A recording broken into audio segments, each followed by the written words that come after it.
Hey nerds, Farmer Jesse here. Welcome to Growers Daily, your daily dose of ecological farming insight. It is Monday, April 14th, 2025, and today we're talking about if you can level a plot. Should you? Just go ahead and do it. And we're going to take a look at what the challenges of a plastic-free farming says about farming. Plus, it's Feedback Monday, so let's do it.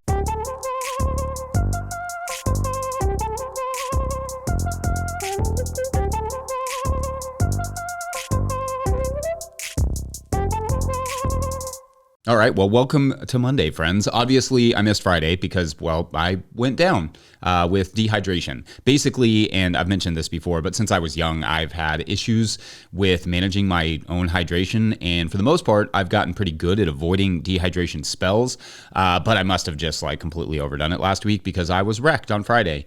When I go through these sort of dehydration spells, I get nauseous with severe headaches and brain fog and can't really do basically anything. But luckily, because I've been dealing with this for quite a while now, I can usually catch it early and get myself up and running in a day or two. The worst bouts last about a week where I can barely get out of bed, which is awesome in the middle of the growing season. But this one, that was about a day. So anyway, I rested up, got my fluids and electrolytes rocking, eating some leafy greens and drinking some watermelon juice from last year. Shouts to that. And now we're good to go. Hopefully that will be the only bout this year, but I usually go through it a few times a season, so I can't make any guarantees. Just know that I won't really push it if I feel it coming on, because of dehydration is a serious and dangerous thing. So, you'll just have to forgive me if sometimes I just peace out for a day or two to get my hydration back in form. Anyway, it's not Friday, but I still wanted to explore what you all were saying about last week's topic, since I didn't get to do that on Friday, and I had all those notes nicely prepared, so I don't want to waste them. So yeah, last Monday we talked about microplastics and what they are doing to photosynthesis and plant health and human health. It's not great, just, spoiler. But I liked this comment from @BackyardProduce, who wrote, quote, "As far as microparticles are concerned in the human body, from what I understand, microparticles can be made of organic materials like cotton, wood, anything that gets burnt. Maybe even organic matter could break down that small and blow in wind, hence why windbreaks are recommended for muck soil regions. I wonder why there's an emphasis on microplastics, but there's not.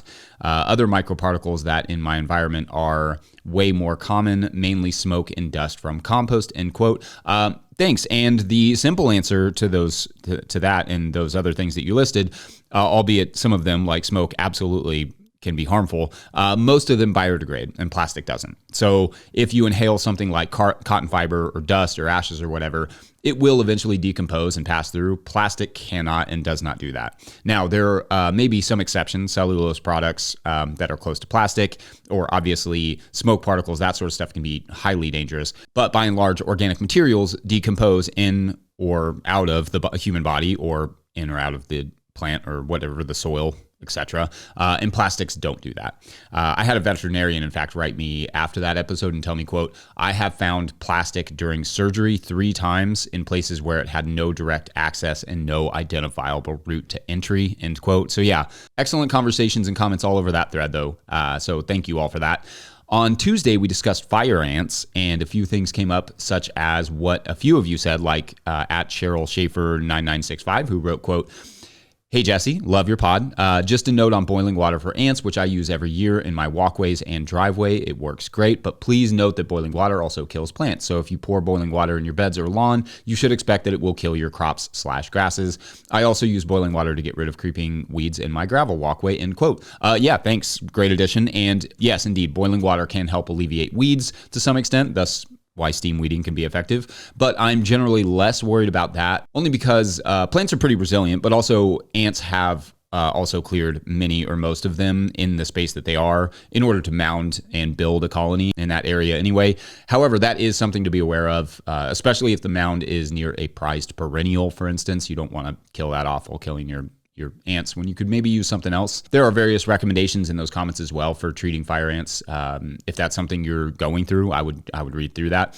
I should say that a lot of the sort of off the beaten path, older school remedies have been tried and some of them studied. So I'm not saying they won't work, just that the science doesn't generally back all of them up. Doesn't necessarily mean anything. You can try them, but boiling water does seem to be the exception there. It's kind of an old school method that actually is somewhat functional. On Wednesday, we broke down growing sweet potatoes, and I wanted to touch on what @Insk Inksk, I think that's, I mean, it looks like what it says, wrote, quote, I cured my sweets for years and tried an experiment of skipping that, and I couldn't tell the difference. I grow a variety of reds and whites. They are sweet, but not right out of the ground. Just a few weeks in storage, and they are still good here in April. I'm in northern New Jersey. Thanks for the great content. Thanks. Awesome. And I should say there may very well be sweet potatoes that are good to go, just like that out of the ground, or like you said, maybe after a few weeks in storage.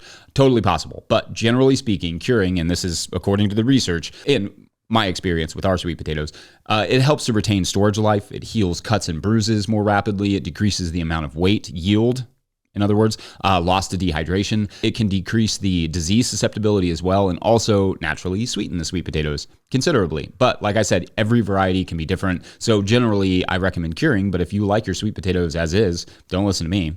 Or you could run a side-by-side like this person sounds like they did and see what you think. You may find curing is not worth the work, or conversely, may see what you're missing out on. Then on Thursday of last week, we talked about getting creative in the compost alternatives. And I thought this from @RocketGoose, great name, was interesting.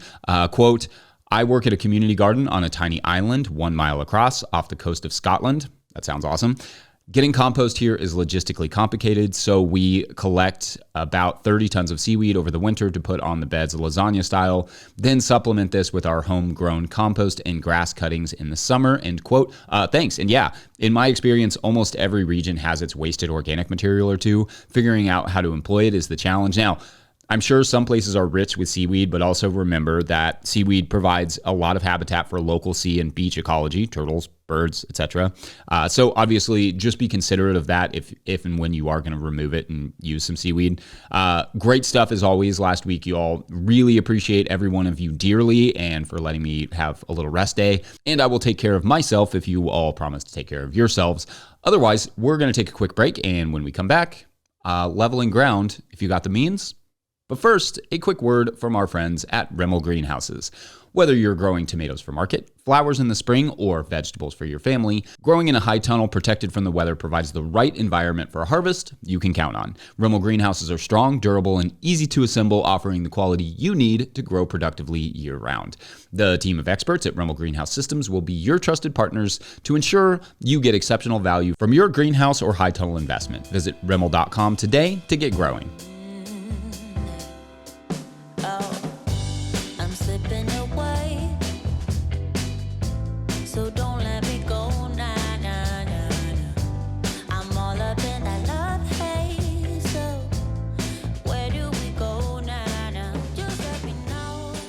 If you, the listener, are enjoying this content, getting even a small amount of value from it, consider supporting our work over at patreon.com/no-till-growers. I will try to get to questions from everywhere that questions come in, but I'll always get to your Patreon questions. Now, today's Patreon question comes from Patreon member Kaylee Swisher, who asks, quote, Hey, Farmer Jesse, much like y'all, our farm has pretty much zero level ground. We're finally getting our first tractor delivered tomorrow, and it has a backhoe attachment, exclamation point. I would put an exclamation point there too. That's great.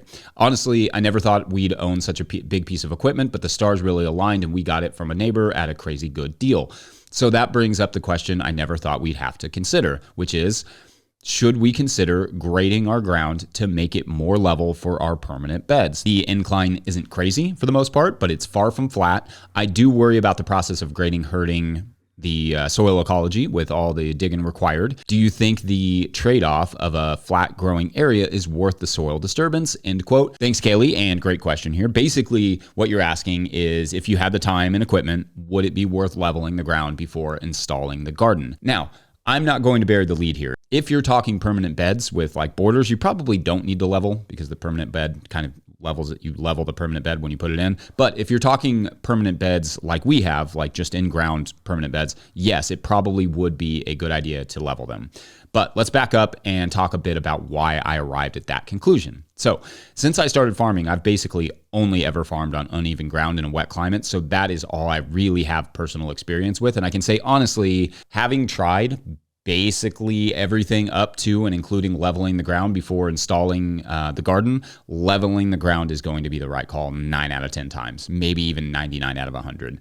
And even on that 100th time, it's really just a problem because it wasn't done properly. Here are some things that need to be considered, though. Running a tractor all over a piece of ground is going to compact it tremendously. You mentioned the soil life and soil ecology, and that is going to be harmed here, like the soil life. But what's really going to get the brunt of the damage is the soil structure. Yeah, the potential for ecology, as it were, the long-term habitat for the soil life. And what that ultimately means is that after leveling that space, it may take a year or 6 months or so to really get it functioning at a decent level, as the soil life not only has to return, but rebuild. For me, in your position, I would probably level it and immediately cover crop that ground for 6 months or more, and then plant into it in the fall with cover crops and or garlic, with the intention of going full on garden the next spring. Alternatively, you could just cover it with a straight mulch and plant into it in a couple months, though the compaction that's been created needs some roots to really break it up. So it doesn't hurt to get those roots in as soon as you can. If you're in particularly wet climate, going ahead and getting it mulched is definitely not the worst idea anyway, so you do not lose the soil to erosion from rain, like the wild rains that we've had recently. A fast cover crop like buckwheat to lock it down, and then some sorghum Sudan grass to break up the compaction would be, the nice alternative to a mulch there. Basically, sow the buckwheat and then sow the sorghum Sudan grass like a week later, then mow the buckwheat in about, 10 or 15 days and let the sorghum sort of take over the ground, or something to that effect. Or you could just use the sorghum. Doesn't really matter. Fast-growing arugula or radishes could help too. Whatever you can do here to keep the soil where you put it is ideal. I would still plan to broad fork for a little while afterward just to get the compaction addressed. Yes, that is a lot of disturbance in the beginning, but so is losing the crops to erosion on a hillside. And also, you just have to think of these things long term. Like, this isn't something you're going to have to do every year. You just do it once, and if you do it right, then you never have to do it again. It's like one big disturbance, maybe some small ones later with the broad fork, but then to never have to disturb it again after that. It's just getting it set up for the long term. Also, just look at indigenous agriculture and traditional agriculture all over the world. Terraces are a mainstay for a reason. They create an ease of production. They hold water better. They hold soil in place better. For raised beds and containers or with borders, like I said, I'm not as worried about it because those beds should be leveled into the ground and themselves become the terrace. But for the most in-ground gardens in most areas, I don't think you'll regret it if it's done properly. So anyway, in short, level it if you can. It may be a tough growing season at first, but in the long run, you won't regret it. I hope that was helpful. Thanks for the great questions. Up next, alternatives to plastic in the market garden. Let's talk about it. Be right back. Today's episode is also brought to you by Farmhand. I started a CSA to grow food and build community, not to drown in admin work. Spreadsheets, emails, and pack lists take up too much time. If I could spend less time at my desk and more in the field, that'd be a win. Enter Farmhand. Farmhand automates billing, newsletters, websites, and member support, saving CSA farmers 20 plus hours a week. Focus on farming, not paperwork. See how Farmhand can help. Book a one-on-one demo with founder Ari at farmhand.partners/no-till. That's farmhand.partners/no-till. All right, back to the show. So last week, with all the talk around plastics and microplastics, the question of what farmers can do to decrease our own plastic use came up a lot. For instance, what Ailing Doyle Wade 3111 wrote on YouTube, quote, "Jesse, do you know of any small scale / regenerative or no-till farmers who are trying to farm with low plastic or no plastic? I've been farming for several years at various small-scale mixed vegetable farms, and the plastic use has increasingly weighed on me, from irrigation to silage tarps to weed barrier fabrics, row cover, greenhouse plastics, the list goes on. I've been increasingly wondering what alternatives there are for some of these materials," end quote. Awesome question. Now, these are important and great questions in general that we all kind of need to have in our mind and not just kind of let go because plastic makes so many things so much easier. There has been, and increasingly we're being able to measure the cost of these, and there will always be a cost of using these plastics. And the answer is yes, there are some alternatives. And also there are some things that we can do in terms of general production that may reduce our reliance on plastics, but they are not without their challenges, not just in farming, but also in philosophy. For instance, where do small farms use most of their plastics? Generally speaking, it's in a few main areas: season extension, weed control, irrigation, and packaging. What all of those have in common is where the philosophical challenges come into play. In order to stay economically relevant / viable, we are required to grow food out of season, hence season extension, in weed-free soils to reduce labor demands, hello, plastic mulches and tarps, in climates those products do not easily grow because of lack of water, enter the irrigation, preserved for as long as possible after harvest, which requires packaging. So essentially, in order to make a reasonable living at this business, we often have to push the seasons and productivity and longevity of crops in a way that requires some sort of intervention. And the best, or at least most affordable tool for those interventions is currently, and probably will remain for a while, at least for many years to come, plastic. Some alternatives do exist, certainly. Glass for greenhouses, for instance, or organic mulches for weeds. I did that segment last month on the alternatives to plastic packaging and how the numbers of those things are slowly increasing. I don't know that we will see anything like that for tarps or greenhouse plastics necessarily, at least not anytime soon. But I referenced yesterday and have enjoyed watching Ben Hartman at Clay Bottom Farms experimenting with burlap as a row cover. So on the one hand, I think there is part of me that feels like, well, some of these things like lettuces and greens and lots of fresh vegetables grown intensively out of season for market, there's kind of always going to be an environmental cost associated with them unless you are growing them at home for yourself. It's hard to preserve them, in other words, without plastic. And there's also a part of me that knows there are alternatives to the environmentally damaging plastic options while also doing the math that says, if you do it that way, it's really hard to make money. It is done, to be sure. I think of how low plastic or no plastic farms like Herbivore Farm in Kansas City, they are a really cool farm, but they have to work extremely hard throughout the season to make it possible because they can only grow in the growing season and they can't extend the season that much. Season extension, for instance, isn't just about money. It's also about balancing that workload. But that's a farm that's made it work, and I think they are an amazing inspiration. But anyway, on the technical side, the materials side, I'm hopeful the options will grow and the prices will come down, making it possible to produce fresh food without such significant quantities of plastic. But irrigation is a tough one. Finding large, affordable options to replace irrigation is not easy, and there's a limit to what can be dry farmed where. Like, we've talked about this before, but yes, indigenous people did and do dry farm in dry climates, but they are and were able to use a lot of land because dry farming requires large spacing between crops, larger than like what we use on our farm. So that, plus regionally adapted seeds coupled with techniques developed over thousands of years, makes or made dry farming possible. And they aren't growing lettuces for weekly harvests either. For what they're growing is mostly storage crops. For things like fresh greens, we have to push the limits a little bit, which requires irrigation, which is indeed mostly plastic. Again, I do think change is slowly brewing. I think there's more interest in plastic-free growing, but as long as the market demands inexpensive fresh, greens and produce year round, and as long as farmers have to pay for expensive land with inexpensive food, there will always be some amount of plastic waste on farms because, in a sense, it just makes it possible.